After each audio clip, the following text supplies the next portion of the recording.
Outline और this lecture, हमारे इस लेक्चर की आउटलाइन क्या रहेगी कि व्हाट इज सेट, सेट क्या होता है वो देखेंगे हम। और नंबर 2 को, सेट को लिखने के तरीके क्या है, उसको डिस्क्राइब करने के मेथड क्या है उनके बारे में सीखेंगे नंबर 3 पे। उसके बाद में हम सीखेंगे टाइप ऑफ सेट, और कार्डिनल नंबर क्या होता है फाइनाइट सेट का वो भी पढ़ेंगे, और इक्विवेलेंट सेट और इक्वल सेट क्या होते हैं और वो दोनों एक दूसरे से कैसे डिफरेंट होते हैं, इन सब के बारे में आज हम पढ़ेंगे। तो सबसे पहला हमारा टारगेट है सेट का। तो सेट क्या होता है? सेट एक well defined collection of object. तो यहाँ पे मेन फोकस रहता है हमारा इस वर्ड पे, वेल डिफाइंड। तो वेल डिफाइंड का मतलब क्या है कि कोई भी एक कलेक्शन को डिफाइन करने के लिए हमें एक स्टेटमेंट दी जाएगी या कोई एक, हम बोल सकते हैं, प्रॉपर्टी दी जाएगी। तो उस स्टेटमेंट या प्रॉपर्टी के अंडर में सभी का, हर एक पर्सन का आंसर सेम होना चाहिए, तब हम बोलते हैं उसको वेल डिफाइंड।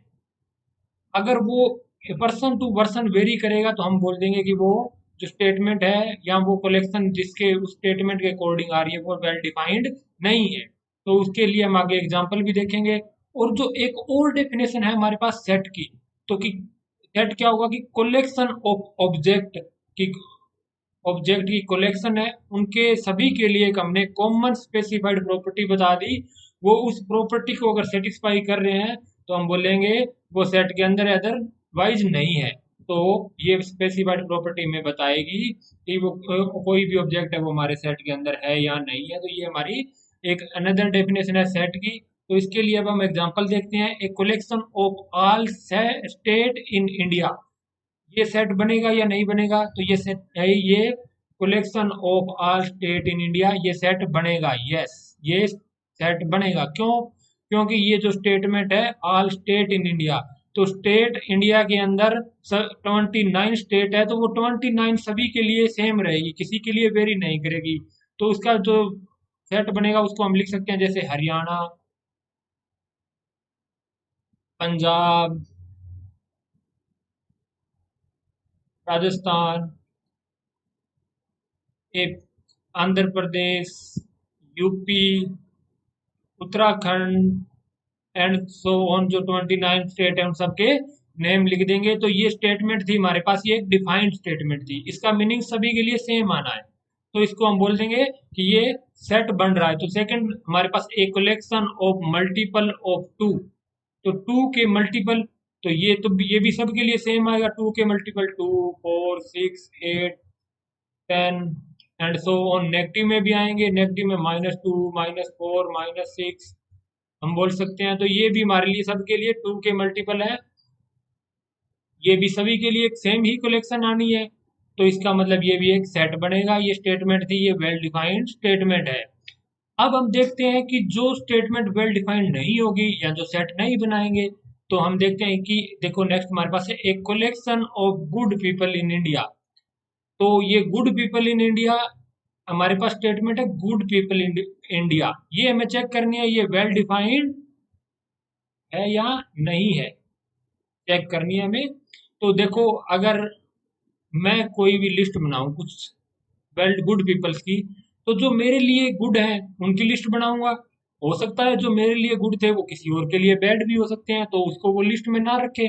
तो इसका मतलब क्या हुआ, जो ये हमारे पास ये स्टेटमेंट है गुड पीपल की, तो इस स्टेटमेंट के अंडर में हम जो लिस्ट बनाएंगे वो पर्सन टू पर्सन वेरी करेगी। इसका मतलब ये स्टेटमेंट है ये वेल डिफाइंड नहीं है। अगर वेल डिफाइंड स्टेटमेंट होती तो सभी के लिए सेम सेट बनना चाहिए था, जो कलेक्शन थी वो सभी की सेम आनी चाहिए थी। और और भी आप ले सकते हो इंटेलिजेंट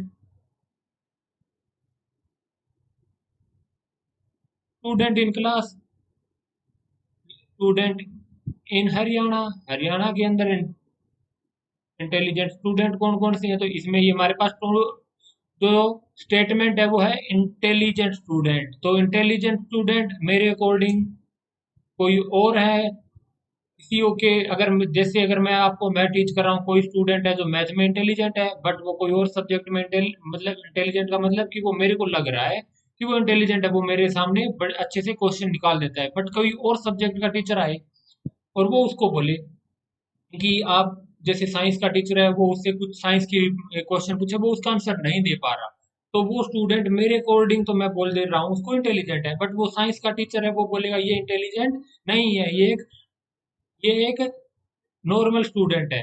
तो इसका मतलब क्या हुआ, वो स्टूडेंट मेरे कलेक्शन में या मैं जो सेट बनाने की कोशिश कर रहा था उसमें तो वो लाई कर रहा था, पर कोई दूसरा टीचर बना रहा है उसमें लाई नहीं कर रहा। तो ये जो हमारी स्टेटमेंट है इंटेलिजेंट स्टूडेंट, ये एक वेल डिफाइंड नहीं है, तो ये सेट नहीं बनाएगी, ये ऊपर वाली भी नहीं बनाएगी। तो यहाँ से हमने सीखा कि वेल डिफाइंड का मतलब है कि कोई भी उस स्टेटमेंट को पढ़े तो सबका रिजल्ट सेम आना चाहिए, सबकी कलेक्शन सेम बननी चाहिए, वेरी नहीं करनी चाहिए वह एक पीपल से दूसरे पीपल तक। तो जो सबसे ज्यादा सेट हम यूज करते हैं, इन कॉमन यूज में आते हैं हमारे पास, हम सेट की मैं लिस्ट बनाता हूँ। जैसे मैंने एक आप हमारे जो डिस्क्रिप्शन में लिंक देख सकते हो उसमें मैंने स्टडी भी किया है कि नेचुरल नंबर क्या होते हैं और यहाँ कहाँ से बने हैं। सबसे पहले इसको बोलते हैं हम नेचुरल नंबर।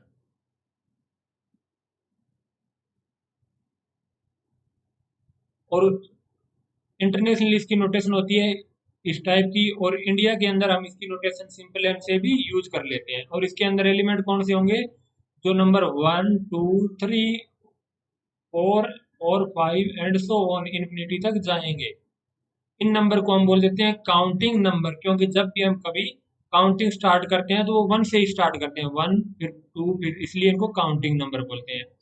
फिर इनको एक्सटेंड करके हमने जेड बनाया था, उसके लिए जो मैंने अभी आपको, इसको जेड को बोलते हैं हम इंटीजर्स।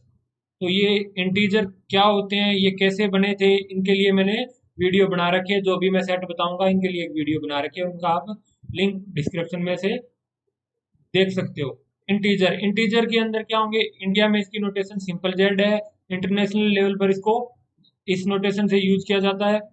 और इसके अंदर देखो, पॉजिटिव के सारे नंबर आएंगे, नेचुरल नंबर, जीरो भी आएगा और नेगेटिव में भी आ जाएंगे। तो इस टाइप के सेट को हम बोलते हैं, ये माइनस इन्फिनिटी तक आएंगे तो बोल देंगे हम इंटीजर का सेट, इधर इन्फिनिटी तक। फिर उसके बाद में रेशनल नंबर जिनको हम क्यू से डिनोट करते हैं, क्यू से डिनोट करते हैं वो रेशनल नंबर बोलते हैं इनको।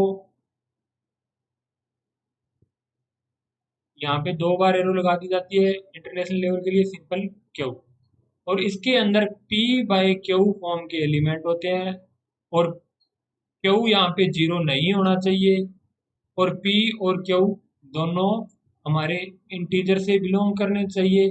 तब हम बोलते हैं कि हमारे पास रेशनल नंबर का सेट है, और इनको बोल देते हैं फ्रैक्शनल नंबर भी, क्योंकि ये फ्रैक्शन की फॉर्म में भी आ सकते हैं। और उसके बाद में होता है इरेशनल नंबर। इरेशनल नंबर्स, इसके लिए कोई पर्टिकुलर नोटेशन नहीं है, फिर भी हम इसका कई बार यूज करते हैं तो आई से यूज कर लेते हैं। जो नंबर पी बाई क्यू की फॉर्म में नहीं लिखे जा सकते, या जो नंबर रेशनल नहीं है, नॉट रेशनल, जो रेशनल नहीं है उनको इरेशनल नंबर बोलते हैं। जैसे फॉर एग्जांपल हम देखें √2, इसको हम पी बाई क्यू की फॉर्म में नहीं लिख सकते, और ना ही इसकी डेसिमल में कुछ वैल्यू। आप ये जो मैं आपको √2 √3 इरेशनल नंबर बता रहा हूँ, ये आप उसी वीडियो में देख सकते हो जिसमें मैंने आपको थोड़ी देर पहले बताया है।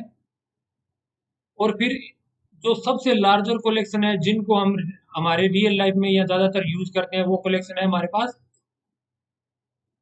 Are, real numbers, R, real numbers.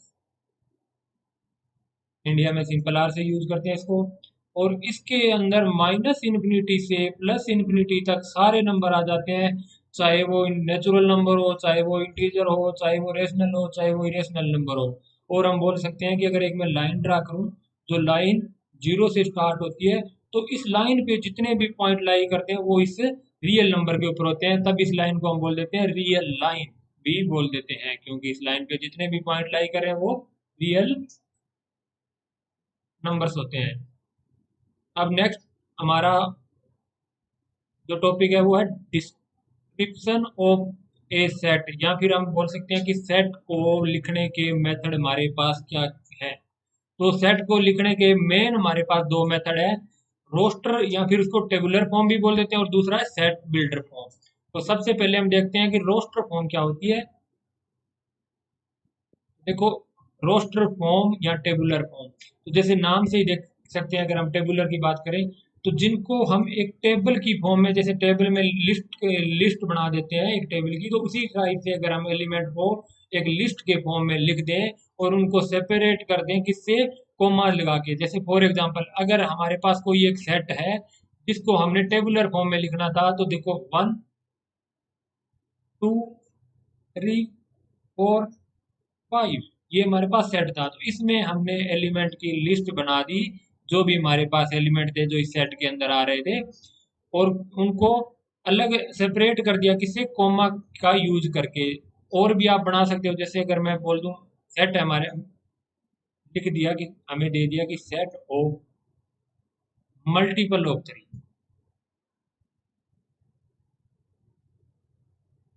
Multiple of 3 and greater than 0,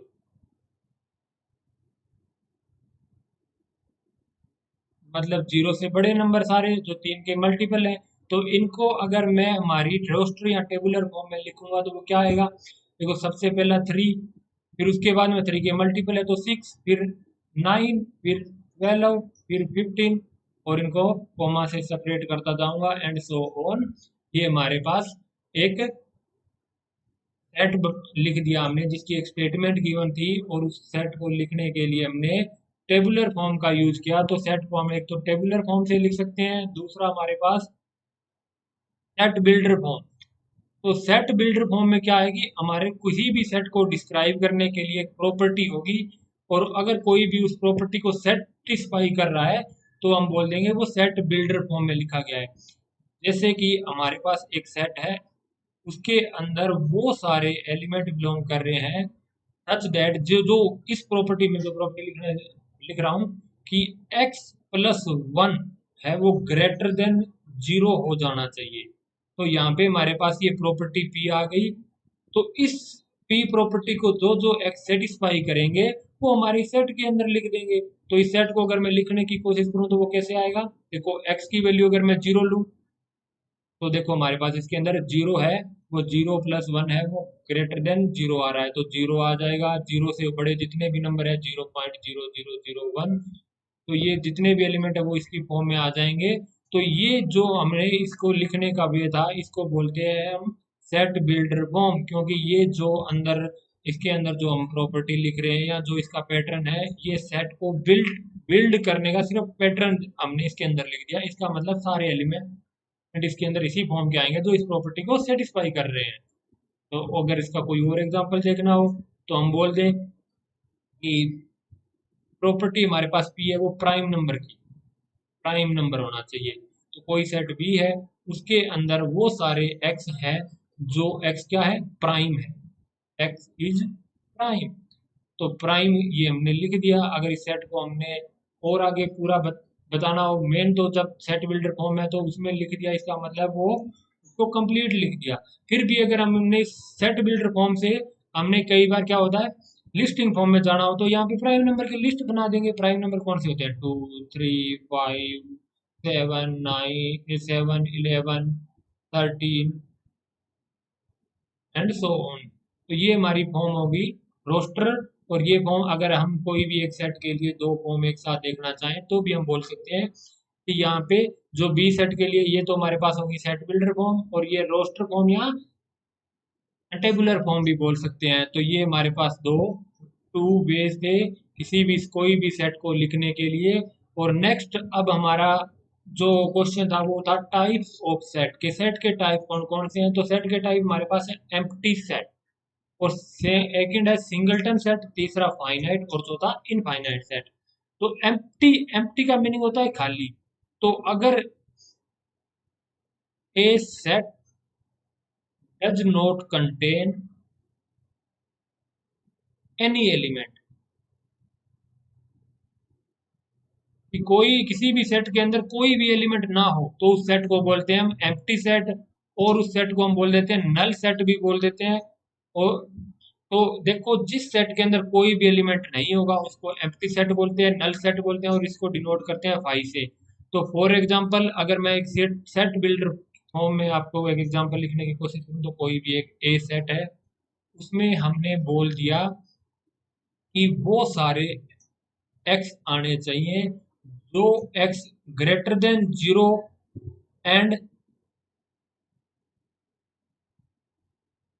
x है वो लेस देन जीरो, कि कोई भी नंबर है वो जीरो से बड़ा भी होना चाहिए और जीरो के से छोटा भी होना चाहिए। हमने यहाँ पे प्रॉपर्टी लगा दी, तो ये पॉसिबल है कोई भी एक नंबर के लिए कि वो बड़ा भी हो जाए छोटा भी हो जाए, क्योंकि जब भी हम नंबर्स की बात करते हैं या तो वो बड़ा होगा या फिर वो नंबर छोटा होगा, तो इसका मतलब इसके अंदर कोई भी एलिमेंट लाई नहीं कर रहा, तो इसके ये हमारे पास पाई सेट बन गया। और दूसरा, अगर मैं और कोई लिखना चाहूँ तो एक्स, उस एक्स के अंदर कि किसी भी नंबर्स का, अगर रियल नंबर की बात कर रहा हूँ, रियल नंबर का स्केयर है वो लेस देन जीरो आ जाना चाहिए। तो रियल नंबर का स्केयर कभी लेस देन जीरो नहीं आता, क्योंकि अगर हम नेगेटिव नंबर का भी स्केयर करते हैं तो वो पॉजिटिव होता है, वो या तो जीरो से बड़ा होगा या जीरो के बराबर। तो कोई भी तो इसीलिए हम बोल सकते हैं इसके अंदर फाइव। और हम बोल देते हैं कि ऐसे और कोई सेट बनाना हो तो हम लिख दें, जैसे और कोई हमें सेट चाहिए देखना हो तो state of Australia in India. तो ऑस्ट्रेलिया का कोई स्टेट इंडिया में क्यों होगा, तो नहीं हो सकता, जिसका मतलब फाइव।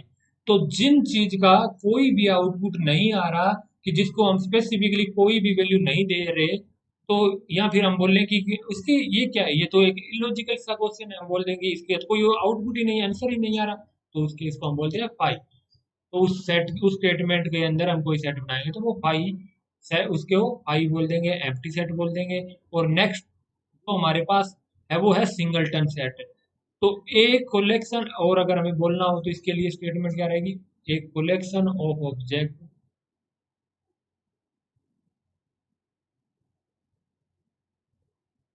ऑफ एन ऑब्जेक्ट की उसमें सिर्फ एक ही ऑब्जेक्ट हो, तो उसको बोल देंगे हम सिंगलटन सेट।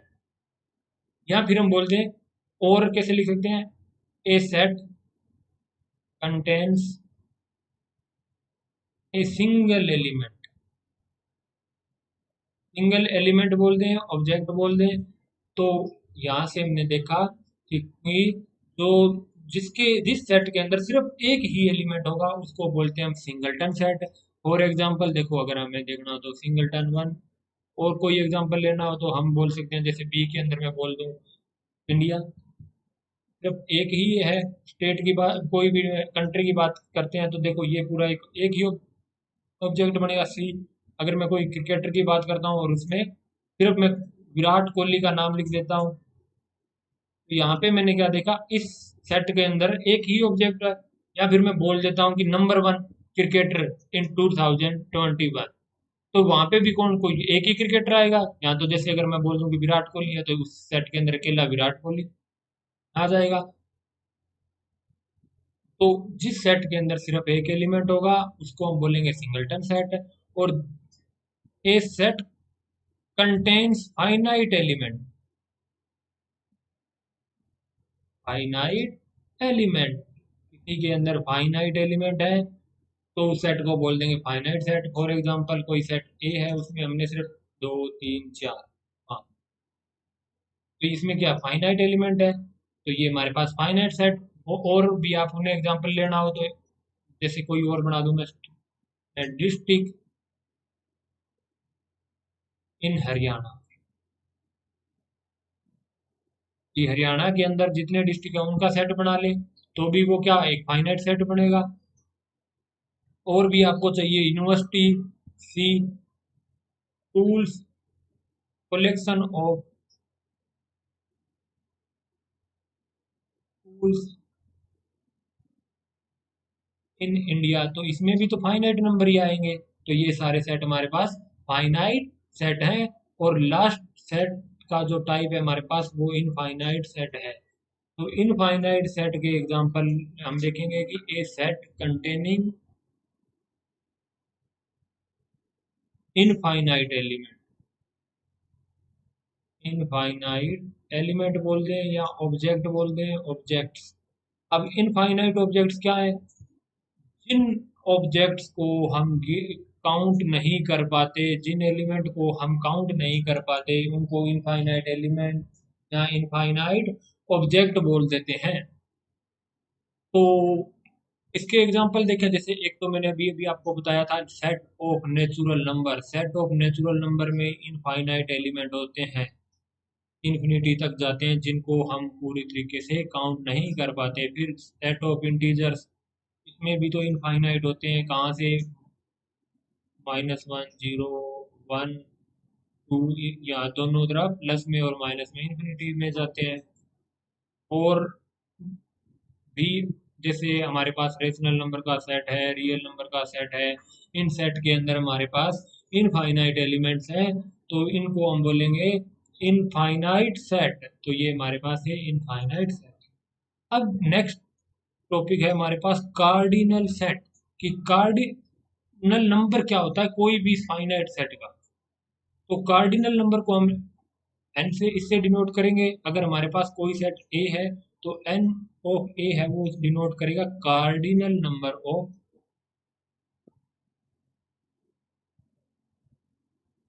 ए। बस कंडीशन क्या होनी चाहिए, ए एक फाइनाइट सेट होना चाहिए। तो if A is finite set, then number of object in A is cardinal number.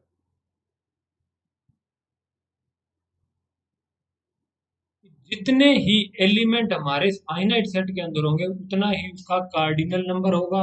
और इसको हम कई बार बोल देते हैं कार्डिनल्टी, कार्डिनल्टी ऑफ ए भी बोल देते हैं। तो देखो, अगर हमारे पास कोई सेट ए है जिसमें 2 4 7 9, तो अगर मैं बोल दूंगा इसका कार्डिनल नंबर क्या होगा या फिर इस सेट की कार्डिनलिटी क्या होगी, तो हमें क्या निकालना है, एन ऑफ ए।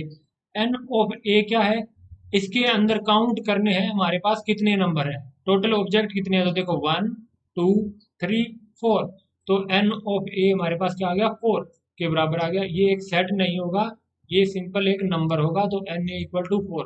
अगर कोई और सेट दे दूं आपको मैं, जैसे जिसमें मैं बोल दूं collection of state of India, कि इंडिया के अंदर के स्टेट की कलेक्शन की कार्डिनलिटी कितनी होगी। तो हमें पता है इंडिया के अंदर स्टेट कितने हैं, 29। तो इस कलेक्शन में कितने एलिमेंट आने थे, 29 ही एलिमेंट आने थे। और एग्जांपल देखना हो हमें, तो और एग्जांपल देखो कि ए के अंदर मैंने लिख दिया 7 14 19 90 21 27। तो अब हमने इसकी कार्डिनलिटी निकालनी है या कार्डिनल नंबर ऑफ सेट ए निकालना है, तो क्या करना है, काउंट करने 1 2 3 4 5। तो ऐसे हम कार्डिनल नंबर निकाल सकते हैं। तो उसके बाद में नेक्स्ट हमारे पास आता है इक्विवेलेंट सेट। तो नेक्स्ट हमारा टॉपिक है इक्विवेलेंट सेट, कि कोई भी दो सेट इक्विवेलेंट कब होंगे, अगर let A and B are finite set,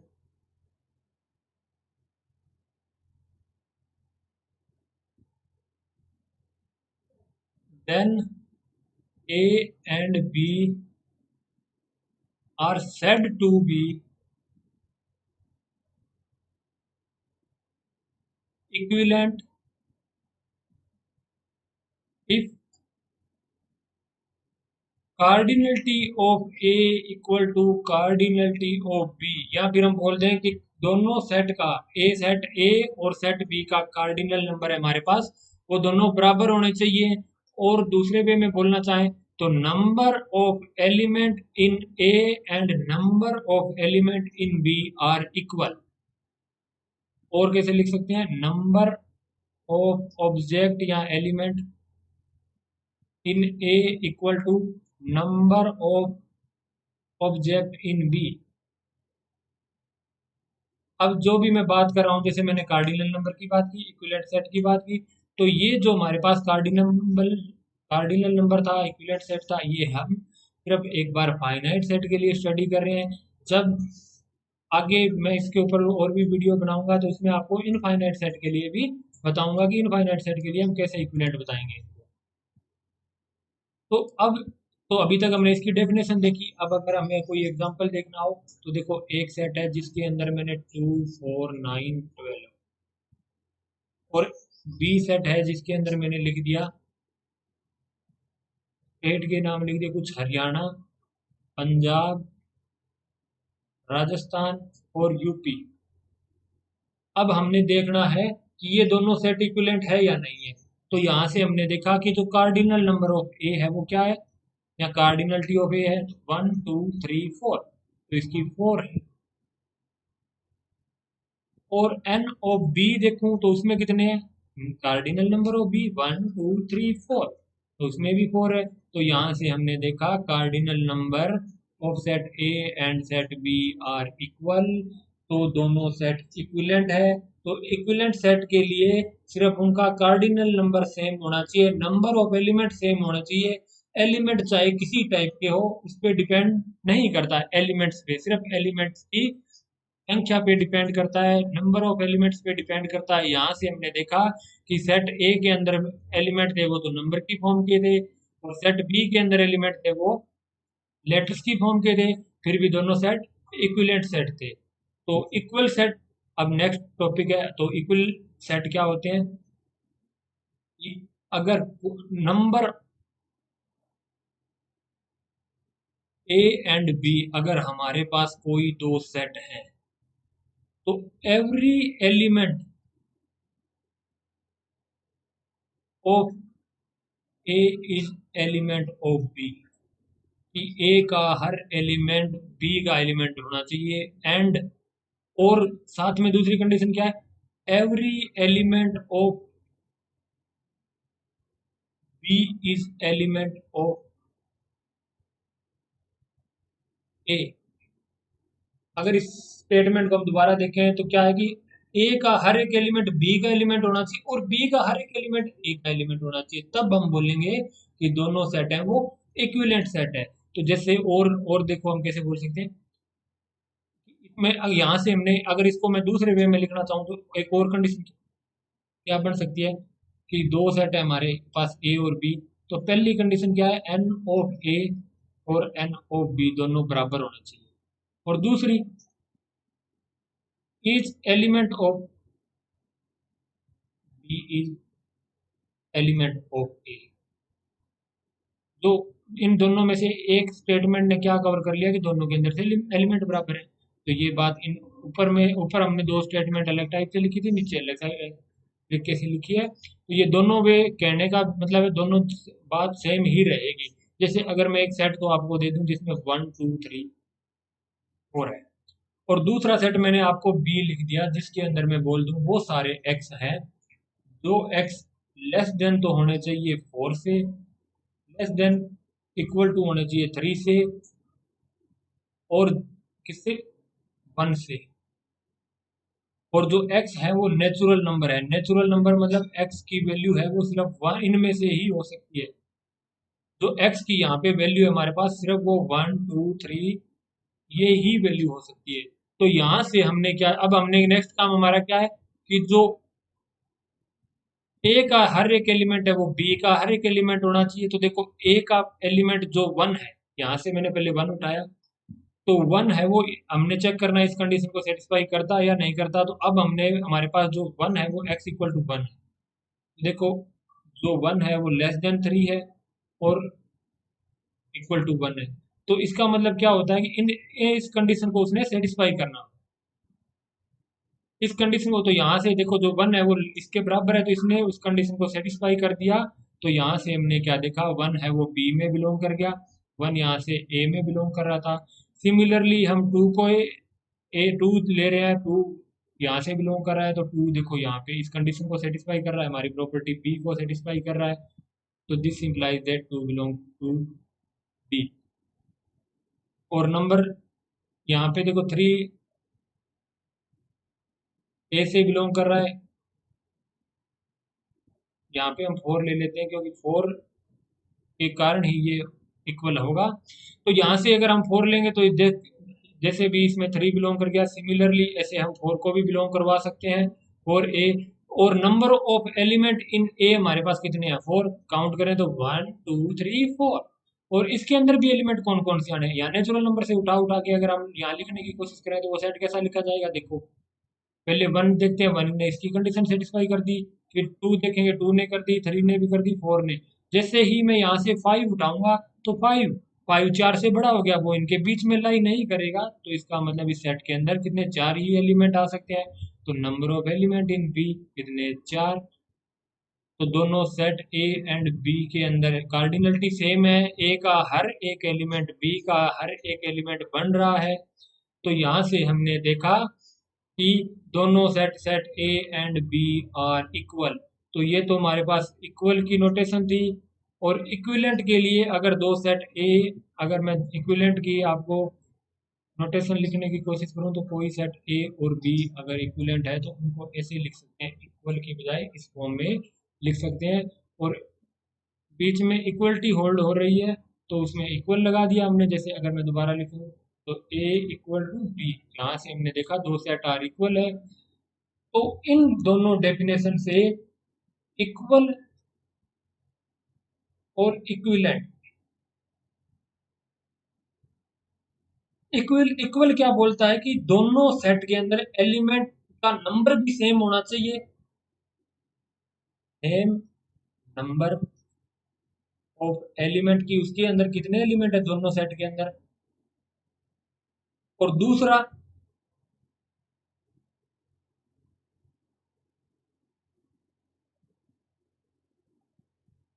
same elements की, हर एक एलिमेंट है वो क्या होना चाहिए, सेम होना चाहिए दोनों सेट के अंदर।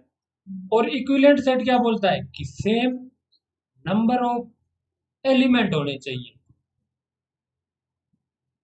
दोनों। यहाँ अब हम देख रहे हैं difference between equal and equivalent set. तो इक्विवेलेंट सेट सिर्फ ये बोलता है कि number of element in set A and set B are same, और हम बोल सकते हैं कार्डिनल नंबर सेम होना चाहिए। बट इक्वलिटी की कंडीशन है वो क्या बोलती है कि दोनों की कार्डिनलिटी या नंबर ऑफ एलिमेंट दोनों सेट में सेम होने के साथ साथ हर एक एलिमेंट भी सेम होना चाहिए, तब ही हम बोलेंगे कि जो दोनों सेट हैं वो इक्वल है। तो आज का लेक्चर हमारा यहीं फिनिश होता है। तो थैंक यू।